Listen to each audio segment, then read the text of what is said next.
colleague co-president Nigel Farage, Freedom and Democracy.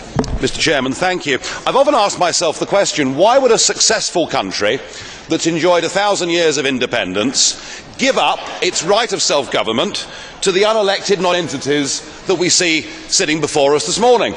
And the answer that comes back from the Foreign Office and the great of the good is that we must have influence in Europe. We must have a seat at top table and we can change things. And we've done our best to prove what good Europeans we are. We go on paying you £50 million a day. We've helped the Euro bailout fund, even though we didn't join the currency, thank goodness. We've given you 80% of the fish stocks that swim in our waters. Your fleets can come and take that from us. And we've applied every directive you've given us absolutely to the letter, all of it to gain influence. In fact, Nick Clegg is so deluded he still thinks we can take the lead in Europe.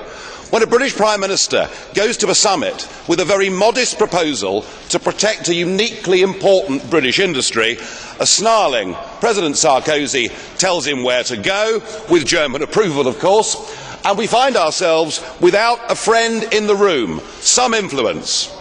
Well, you've decided to head off on the Titanic towards economic and democratic disaster, and we're now in a lifeboat outside the Titanic, but we're threatened by a bow wave that is going to come and engulf us if we're not careful, and it's retribution, and we've heard the language of retribution this morning. Financial markets legislation is going to be imposed upon Britain, and we will have no influence whatsoever over any of it. Something changed though on Friday. Mr Cameron may not know it, but we are now on course. Britain is going to make the great escape. We're going to get out of this union. We'll be the first European country to get our freedom back. I suspect many others will follow.